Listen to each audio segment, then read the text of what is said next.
Okay, hello friends and colleagues, and welcome to this panel on issues around succession and decision making for applied anthropologists. In this session, we're going to start with a pre-recorded introduction, setting out a set of very thoughtful and well-put questions from Sam Williams, regional anthropologist at Northern Land Council. And then we'll hear from our panelists in turn, Emma, also of Northern Land Council, who I believe is joining us from Nhulunbuy, and Gareth, who was introduced yesterday and joining us from Darwin. The panel is weighted to the Northern Territory, and Sam's questions lead our focus further in that direction. And I'm sure it'll provide a detailed and rich ethnographic setting from which to draw case studies of contemporary succession and decision making.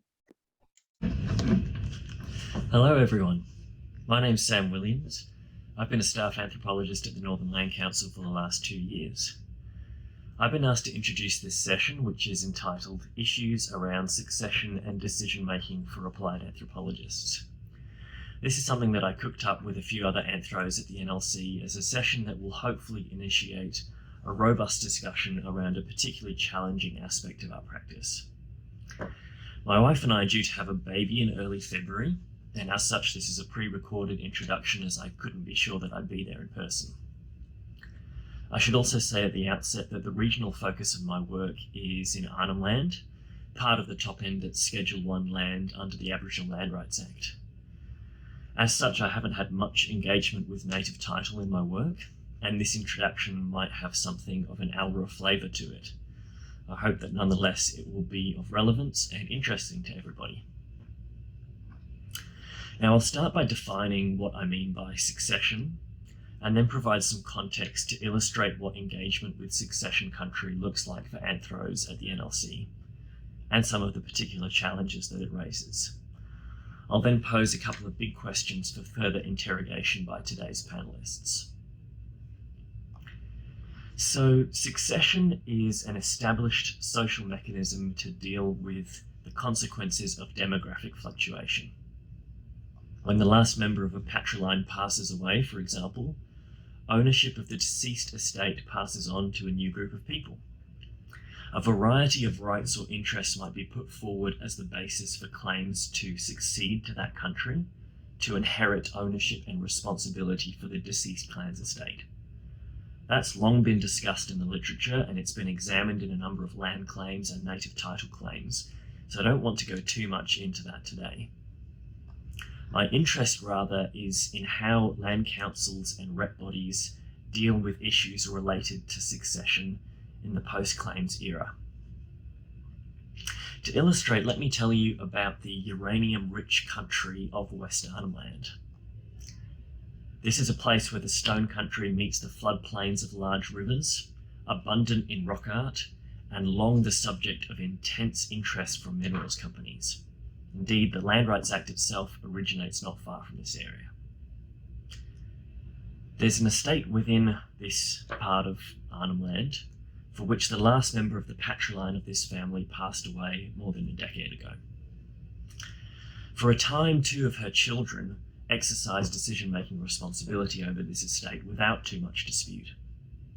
These 2 men have both now passed away themselves, leaving a group of people who call that country Maka, father's mother, or Kakak, mother's mother.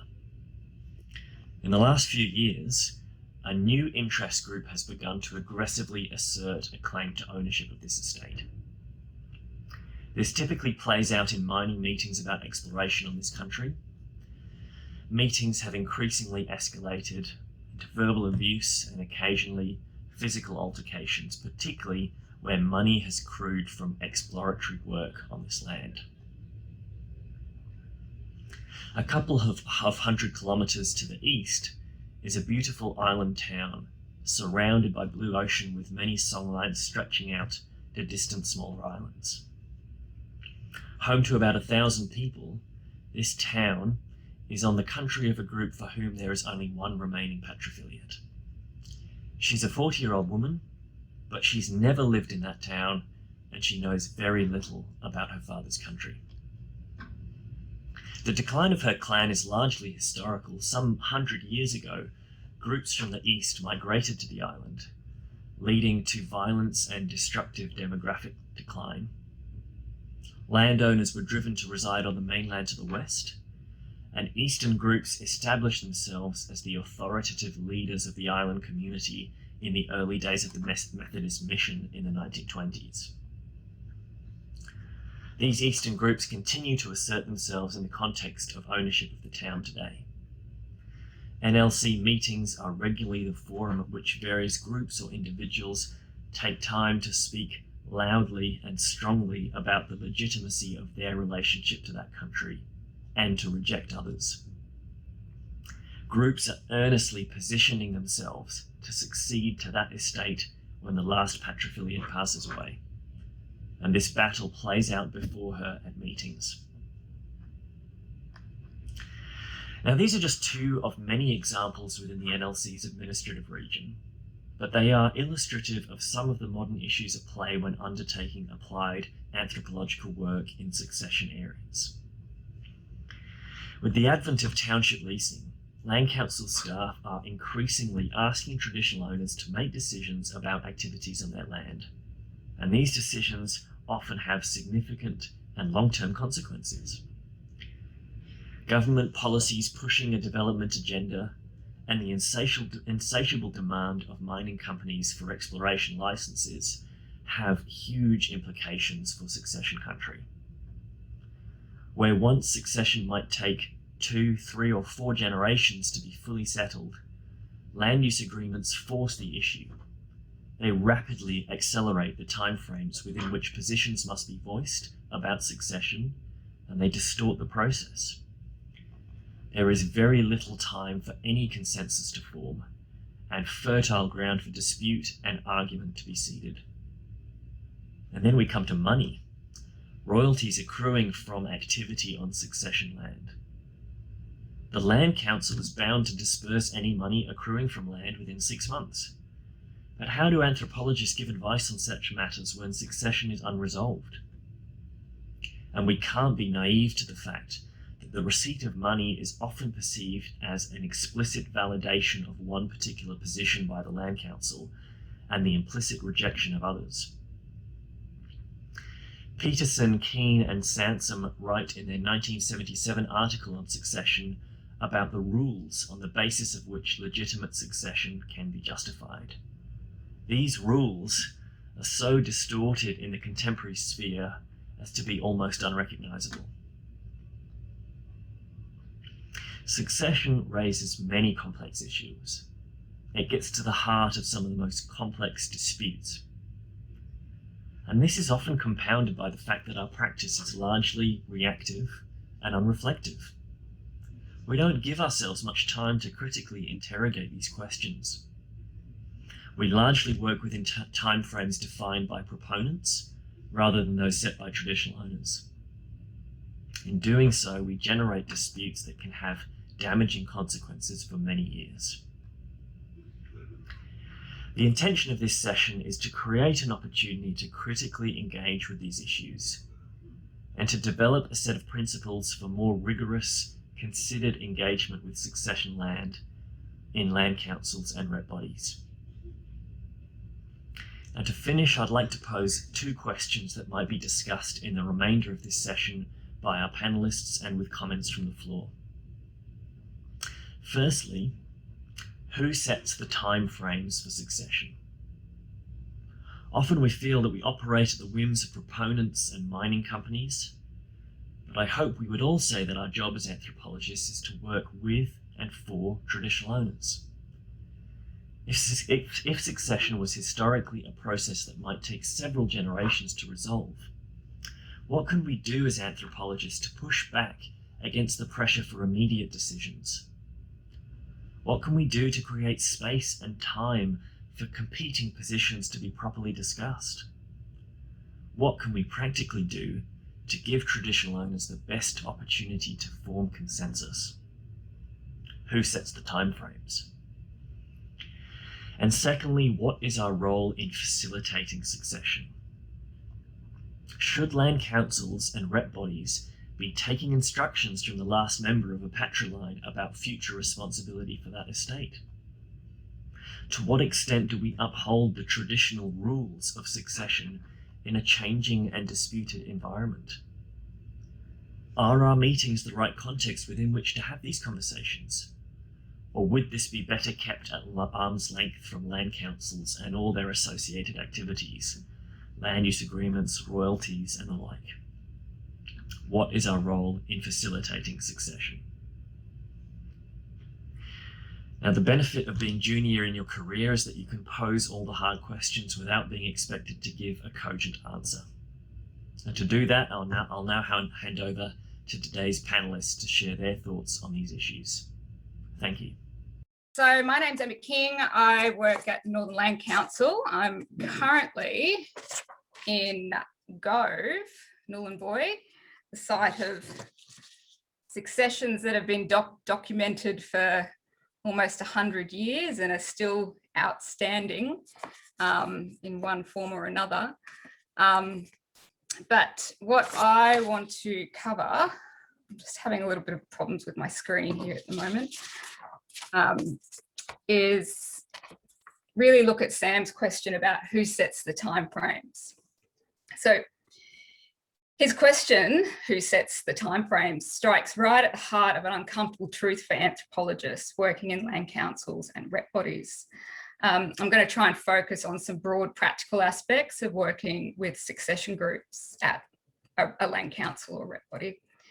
The reactive nature of the legislative framework in which applied anthropology is developed means we don't get to set the timeframes, and consequently, neither do the Aboriginal people engaging in this legislative process. As such, applied anthropologists working in land councils and NTRBs participate actively in facilitating consultation and decision-making amongst Aboriginal groups in the context of the various legislative frameworks in which we work. Whilst the nature of our work is reactive, what we can do is influence the internal processes adopted by our organisations to best accommodate traditional or normative systems as best we can, where those systems are spotlighted by the legislation. When a succession is present, decision-making structures are in a state of flux, but they are not absent. In acknowledging succession and the change it brings to the decision-making framework, we can begin to develop a set of protocols or processes for engagement and consultation and decision-making for a deceased estate, where legislative roles and development agendas are unavoidable. Our role where succession is occurring translates as an active facilitation role, bringing succession players together to negotiate transitional arrangements for caretaking, variously referred to as regency agreements, management, caretaker, or custodial arrangements. Successions can be a high stakes and a fertile ground for disputes. Any facilitated process should not be viewed as a finite one, but rather a long-term participative process undertaken with the groups involved. Because of this, it is equally important to not create unqualified expectations within an organisation or among external stakeholders that facilitated succession discussions are a one and done consultation or meeting. Operationally, the majority of successions require long-term resourcing in order to effectively manage the process in the context of legislative duties and development agendas. If at all possible, early identification and prioritisation of consultation with succession estates may prevent disruptive and costly disputes. Where the decisions of organisations are reviewable, such as under the ADJR or PGPA Acts, or are likely to attract challenge through a complaints process or the legal system, it is well worth staff anthropologists developing a defensible organisational policy and procedure to guide engagement with succession estates to support decisions made through a facilitated process. Board members and regional elders of a land council or NTRB should be involved in the development of succession protocols. Protocols should seek to find balance between the traditional or normative succession process and the legislative frameworks and timeframes in which we operate. In all cases, solid ethnographic research and consultation must be the foundation for any consultative process undertaken by a Land Council or NTRB, and it should form the basis of succession protocols. Now, all this seems very administrative and bureaucratic, but increasingly this is the environment of Land Councils and NTRBs. Additionally, the increased scrutiny of anthropological practice in the legal system demonstrates the need for staff anthropologists to be proactive in developing organisational policy and procedure on matters which require specific anthropological expertise to navigate. If anthropologists can lead the way in developing the policies that affect engagement with constituents and clients, it provides an opportunity to influence how reactive timeframes impact on applied anthropological practice, and to an extent, the lives of constituents and clients. It can also provide a long-term structure for addressing matters such as succession in a manner that recognises and allows for the changing nature of rights and decision-making where a deceased estate is concerned. So that's my 2 cents. Over to Gareth.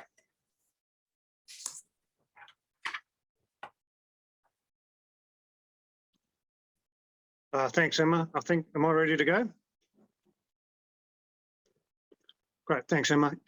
Yeah, like Emma and Sam, we're all have our history of working in West Arnhem Land, and it's a particularly, I guess, vital example of where succession is extremely common, given that estates are very small, and being strictly patrilineal, they're subject to demographic fluctuations and change, and succession is a vital part of, I guess, a matrix of land ownership, which slowly but surely changes over time.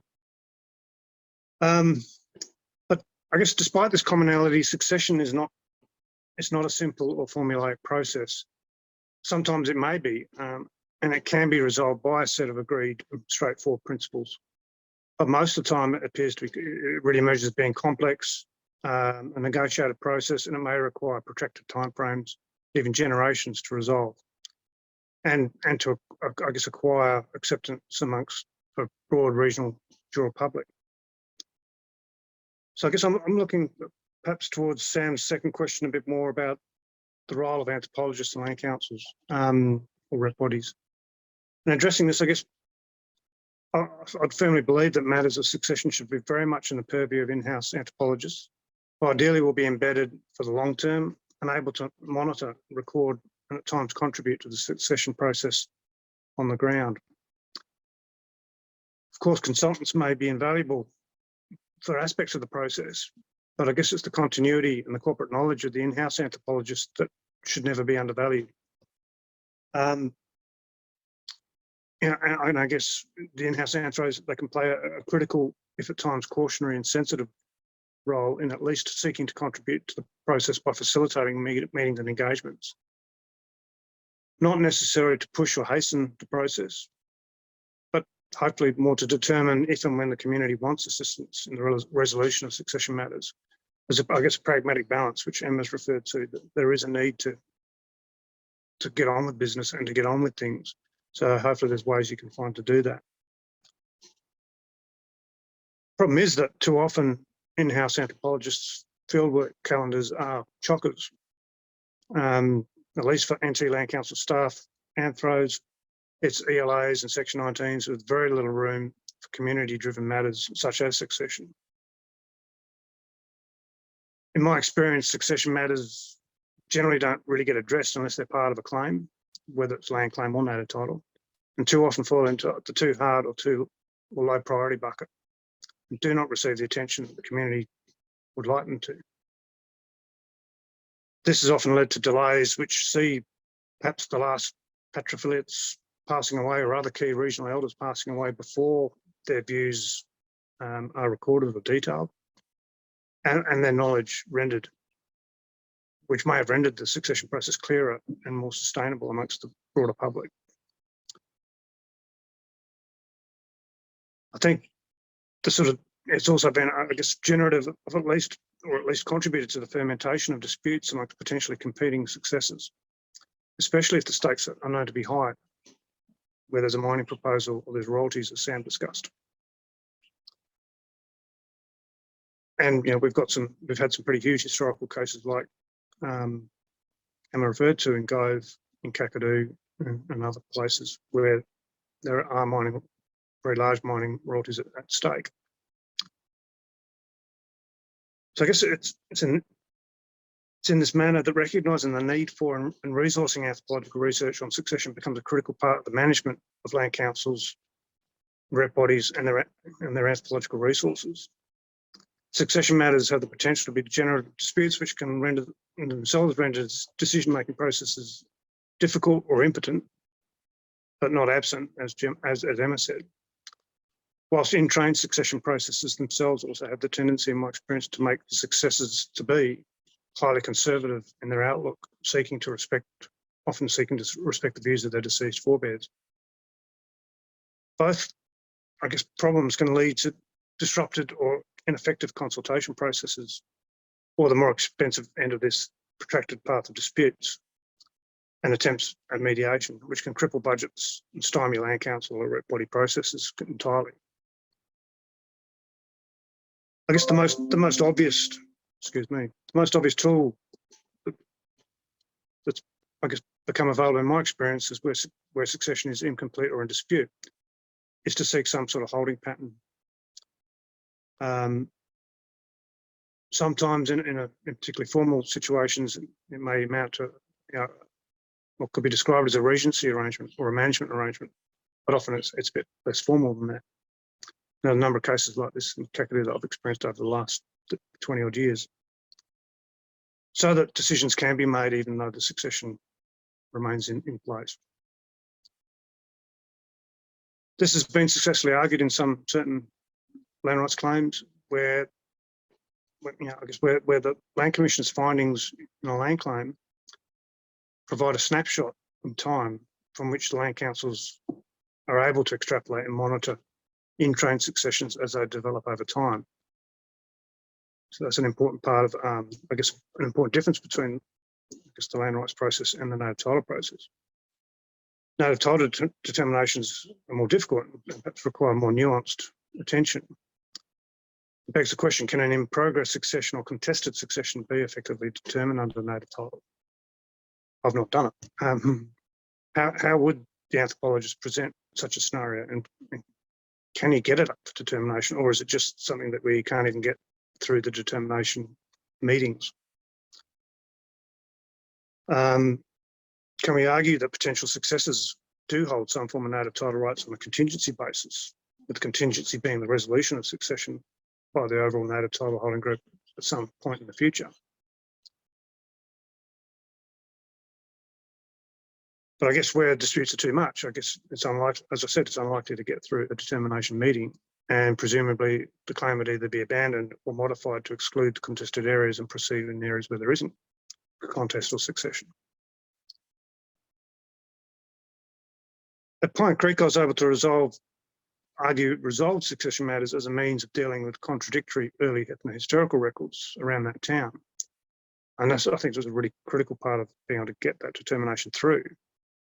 And I think this seems to be an important and thankfully broadly recognised aspect of native title connection reports and determinations. Chatting with colleagues, I understand that there are claims that have been put up where, I guess, more broadly accepted as, where caretaking roles or extended processes of succession which may remain in train have been accepted. I think the Newcastle Waters area is one of those. But I presume that the determinations of such claims have been possible because the succession processes in them aren't in dispute and are well accepted across the relevant claim groups. And that's been, I guess, been able to be demonstrated either in the court or through the consent determination process.